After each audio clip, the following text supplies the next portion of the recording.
Hey, what's going on, everybody? This is Mike Kollin at MikeKollin.com, and Merry Christmas to all of you. Okay, so this video should be a very, very short video. We'll see what happens. Okay, so one of the things about me is I tend to kind of, ever since I was a kid, be kind of a rogue person. I didn't just go along with what was going along. I wanted to find out. I'm an explorer. I am a true American in the sense of I want to find out. I'm going to travel over to the other side to see what's over there. So in my sense, my religion at the time was my religion, probably in a sense still is. It wasn't acceptable. Like, one thing I began to notice in the Bible that I thought was kind of shocking, because all I'd ever heard from Christians was, that's wrong, that's evil, don't do that.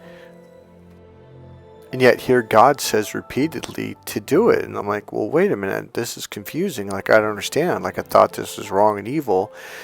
And I went to my pastor and I go, and I marked it like in, I think it was 10 places or 12 places. I go, why does God constantly say to meditate upon these words, or meditate upon the psalm, meditate upon whatever? Sounds like God wants us to meditate. He goes, he does. You know how Jesus says spirit and truth? Well, that's the right brain. The logical brain, here's the deal. The logical brain doesn't want to have anything to do with truth. It's all about making stuff up and lying about it. See, that the left brain is really good at focusing on something, right? So it's really good at narrowing its focus and blocking out all of reality. So in order to do that, you have to lie to yourself saying, hey, that doesn't exist. That's not real. Even though it does. Like, there's this imaginary barrier and there's nothing on the other side of it. So that's delusional. But that's your left brain. And women are constantly telling men, just be in the moment. And saying that to the left brain, and we're like, what? What do you mean? I am in the moment. What are you telling? When they're totally thinking, logical and disassociated, disconnected. They're literally like, I'm looking, if you could see me, my eyes are like I'm looking at, like at this image I have right in front of me. I'm not even noticing who's in front of me or what they're doing. So it's a concept the left brain just can't process. Now I'm going to get to a very specific teaching here in a moment, but since we're on this subject right now, one of the things that really stood out when I woke up to my right brain is I realized the teachings of Jesus are not left brain. It's not about rules, structure, and organization, which is what the left brain processes everything through. It filters everything through rules, structure, and organization, and it turns everything into a set of rules, a structure, and an organization, which is religion. Religion is organized. It's an organized religion. It has a structure and a lot of rules, and God forbid you ever break one of those rules.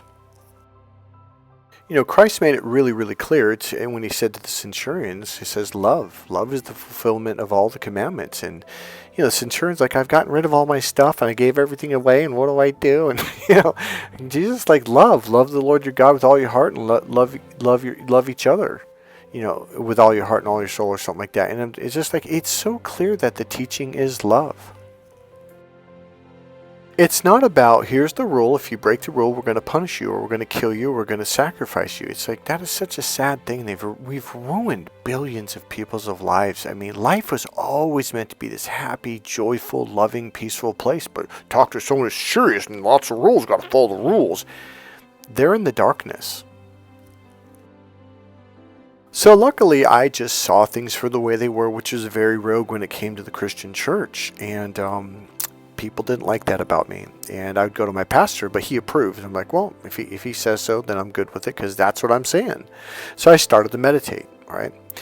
And then I started studying energy healing and different things. And when I was in Hawaii, we had I think it was a 4-day course, I'm trying to remember how many hours it was, on Huna, which is the Hawaiian energy healing. And it was my first certification in energy healing. And one of the things that caught me off guard, I read it a couple times and I heard it, because they give you have to study stuff before you actually fly out to Hawaii and take it. So I read it and heard it before, and just kind of slipped right past me at first.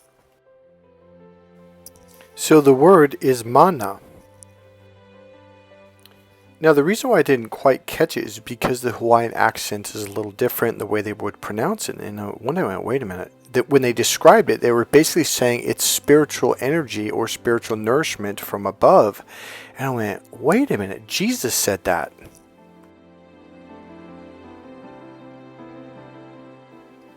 Okay, so in Deuteronomy 8:3 it says, "And he humbled thee and suffered thee to hunger, and fed thee with manna, which thou knewest not, neither did thy fathers know, that he might make thee know what man doth not live by bread alone, but by every word that proceedeth out of the mouth of the Lord doth man live." I'm reading King James Bible, by the way. Now, in Matthew 4:4, it says, "But he answered and said," this is Jesus right here, says, "It is written, man shall not live by bread alone," meaning physical sustenance, "but by every word that proceedeth out of the mouth of God." And this is spiritual nourishment. I'm going to read directly from what I Googled. So when I do energy healing on my clients, this is a direct experience that they're going to have. For the first time probably in their life, at least consciously, they're going to have this. Because one of the things I do towards ends, I bring light, love, and healing in from God, not from the universe, but from God and Spirit. I really believe in Jesus. I pray to Jesus. I pray to God to bring this energy down inside you. You will have a radically different experience of your own, call it your energy, your own life force. It's a wonderful, peaceful, loving, nourishing experience. It's different. It's very light. That's one thing you'll notice about it. Okay, let me pull it up real quick. So it says, "Man does not live by bread alone, but man lives by every word that comes from the mouth of the Lord." This is Deuteronomy 8:3. It says, explaining that he allowed them to hunger and then fed them with miraculous manna to show their total dependence on his provision, not just physical food, but spiritual nourishment from his words. Okay, let me continue a little bit more here. So in another one it says, where Jesus was tempted by Satan in the wilderness responds, "Man shall not live on bread alone, but on every word that comes from the mouth of God," quoting Deuteronomy 8:3, which is what Jesus quoted. Then it says, to emphasize that spiritual nourishment from God's word is more vital than physical food, teaching reliance on God's truth over worldly temptation. Now, if you've never, what's the word for it when you don't eat for a long time? Fasting. Now, when you fast for more than 3 days, say 4, 5, 6 days or so, you feel a strength. And here's the thing, you want to manifest, fast for at least 3 days and manifest. I promise you it will come true. Here's the interesting thing. For the first, I think, 48 hours, maybe even 72 hours or so, you feel hunger, but it goes away. Like there will be a point in time where you just don't care. It's like you just, not only do you not want to eat, not only do you not feel hungry, you don't want to eat because you realize food kind of bogs you down. It drags you, kind of makes you tired. You also become closer to God, to the Spirit, when you do this. Now, this is another one of those things. I didn't necessarily do it because someone told me to do it or because the Bible said to. I just one day just started doing it because I've been meditating for years, and my gut was telling me like, hey, just don't eat for so many days. Just do it. It's one of the best things you can do. If you can not eat for at least 5 days, I promise you, you will feel so much better. Now, here's the deal. Because I've done this so many times, I know from firsthand physical, actual experience, your prayers become more powerful. Your manifestations come faster and more often. Like it's just it's like the food gets in the way almost. When you get the food out, all of a sudden you have this clear connection to God. The interesting thing is there is an energy source that doesn't come from food, obviously, because you hadn't eaten in 5+ days. Okay, the longest I've gone without food was, I think it was 14 days or 16 days. I'm 90% sure it's 14 days. It was 14 days or more where I didn't eat any food at all. The shocking part, as I was doing push-ups and sit-ups and jumping jacks and shadow boxing for the first 5, 6, I think it was the 7th or even 8th day where I was just physically felt great. Now, I don't mean kind of short. I mean there was an energy source coming from somewhere. This is mana. This is spiritual nourishment. So when I was in Hawaii learning about Huna, the Hawaiian energy healing, they mentioned the word mana, but they really hit mana versus mana, the way we say it. And one day I looked up and I raised my hand and go, wait a minute, that's the same thing that the Bible talks about. And Dr. Tad James goes, yes, it is. So the overall lesson of this video is these teachings are in every religion. They're in every spiritual teaching. They're not just unique only to the Christian religion. Now here's the thing. A lot of people that are Christians don't actually understand what mana is because they've never felt it. They've never experienced it. Now, one thing I learned about Buddhism is Buddhist people in general, they're very happy. Well, I should say they're very happy, but they're very spiritual. It's the Eastern mind. It's their natural way. So spiritual stuff to them is just kind of part of life. Whereas with Americans, the Western mind, spirituality freaks us out because we're not used to doing that. We're used to being logical, step one, step two, left brain, in the box thinking. Whereas when you have someone like me come along and do something spiritual and you feel it and you see it and you hear it and you're like, well, and it's undeniable. For most people, they get kind of freaked out, and they do the same. They pull the whole thing they did on Jesus, where they say, "By what authority do you do this?" And then the guy in Jesus answers, and the guy said, "You do it by the devil, or yeah, I think he said by the devil or the evil one or whatever." And so that's what happens with Western-minded people. When someone truly comes along that's very spiritual, they don't like it. That's why I say, and this is what I said my last day when I was a pastor. I said, I promise you, if Jesus Christ were to walk through those doors right now, you would want to kill him. You'd want to put him back up on the cross. You would not like the way he is. Pastor Rex started to laugh, grinned, nodded at me, and we talked after. He goes, you're right. He goes, they wouldn't like him. Jesus is about love. It's about truth and spirit, actual spirituality. Earlier today, I just read something I wish I would have made a copy of, but it essentially said that most Christians don't actually know who Jesus is. They think he's this nice guy and everything's soft and you know, like religion and following the rules, when that's not what he's about at all. He said most Christians would reject Jesus viciously. I think Jesus is a beautiful being. I think he's very powerful, he's very strong, but he's not going to let people walk all over him. He's not going to let people hurt him. And you have to really read the Bible. And Jesus wants you to stand up for yourself too. So we're kind of getting off. I'm not going to go into that. That's a separate video. So here's my point about learning things from different cultures and different spiritual teachings is it made my faith in God and Jesus a whole lot stronger. You know, another thing I realized, ever since I was a kid, I thought I was a devout Christian. I wasn't a Christian at all. I thought Christianity was about being spiritual. When I turned out, you know, and pastor goes, well, it's actually a religion, Mike. It's about rules, structure, and organization. It's literally an organization. So I'm going to tell you the day that broke my heart. As usual, Pastor Rex and I would clean everything up. We'd go downstairs, clean up the kitchen and the dining area. Then we'd come upstairs, go through the bathrooms, pick up garbage, you know, just kind of go down the hallways and stuff. And then we would go through the church to make sure the pews were clean and all the pamphlets and stuff were picked up and the choir books were put where they're supposed to be. And we walked out, and right before we got to the door to lock up, we would have a conversation every time. And I looked up on the wall right there, and there was the license. I'm like, what's this? He goes, well, it's our license. I'm like, what do you mean license? For what? He goes, well, Mike, every church, it has to have a license. He goes, I thought it was tax-free though. He goes, well, it is, but that's the license you have to have in order to function, in order to blah, blah, blah. I was like, license? It just really irked me. Because it was a business, and I didn't like that. And the other thing was, when you get married, I didn't know that you had to get an actual license to be married. I thought, what are you talking about? Because it's like this legal, law-abiding entity. It's a business license, by the way. To me, love, God, church was all about spirit. It was about love.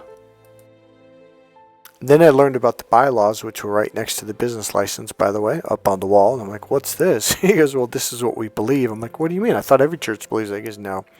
He goes, we believe in the Trinity. Some people do not believe in or some churches do not believe in the Trinity. They believe in the singular God. I was like, okay. And so he had to break that down for me one day. And then he said, well, we believe this, but they don't believe it. And I'm like, really? He goes, yeah. And he said, Michael, I think he said 1,000 or 10,000 different Baptist churches. I'm like, what are you talking about? He goes, well, has anyone ever accused you of being a holy roller? I'm like, well, yeah. He goes, well, that's because we were a former Southern Baptist we're a former Baptist, Southern Baptist non-denominational church. I'm like, yeah, so. And he goes, well, do you know what a holy roller church is? I'm like, I think it's where they sing really loud. He goes, well, yeah, but they'll fall down on the ground, speak in tongues, and roll around. I'm like, really? I didn't know that was Baptist churches. He goes, yeah. He goes, that's kind of my point is like, he goes, this essentially is a Baptist church, but we don't do that at all. So here I was going to Baptist churches most of my life, not even knowing that there was an association to the holy rollers that would roll around, speak in tongues on the ground. So he said, Michael, we all have different bylaws. I'm like, really? He goes, yeah. I go, so no one can agree on anything? He goes, well, no, we'll have some bylaws that we agree, like some of us agree in the Trinity, some of us don't. He goes, but then there's others. I go, and it did something to me. It just kind of broke my heart because I thought we were all on the same page, but we weren't. Not even close. So that's another thing NLP taught me over the years was, everyone sees things from a different perspective. We have different filters. We have different beliefs. We have different rules, values, the way we're brought. Like everyone, like nobody is listening to the same word from the same perspective, let alone 5 words in a sentence, let alone 50 words in a paragraph. Like we are hearing different things. This is why communication is so difficult.